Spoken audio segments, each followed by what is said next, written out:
If that had been, like, as far as it went, that still would have been this tentpole moment in my career. So as someone that's known for your comedic talents, I can imagine that sometimes it's a little bit of a challenge to get people to consider you for roles like this one. Oh, man, yeah. So how did this come about? I never would have thought that I would be in a movie like this, let alone a Alexander Payne movie? Right. Oh, such Black a huge and white. fan of his. Yeah, I mean, what an experience. I auditioned, I put myself on tape. There were about 3 scenes that they had asked people to do, and I sent it in thinking there was no chance I would get the job.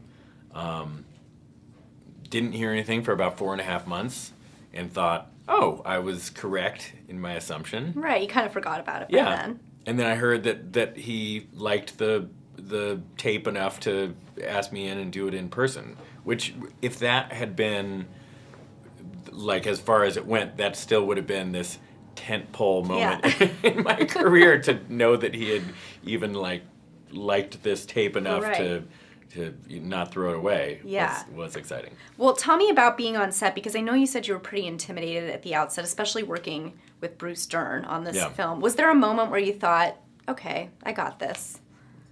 Oh, no. Never. But that's in nothing that I do is that, and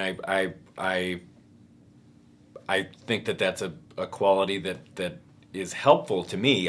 For some people it might not be, but I think that always makes you focus a little more and try. Like, if I don't know, if you get too comfortable, then maybe you start phoning it in. Right. Well, and I know you've said over the years that you kind of tend to have some OCD-ish qualities. Oh, yes. How do those manifest themselves in your life and your work? Oh, I think I used to just think, oh, it's just the checking the doors stuff and checking the stoves and the faucets. Right. And then after that, I'm just a normal person. But you just realize it really affects pretty much everything in your life. Yeah. It affects relationships. It affects work stuff. You know, I get into these moments of hyper focus. More in writing stuff than acting stuff. Yeah. But it helps and hurts all kinds of things. Exactly. Yeah. Well, and this movie, of course, revolves around this family road trip. So what's the most memorable road trip you've taken in your life? I had this wonderful road trip with my buddy John Solomon.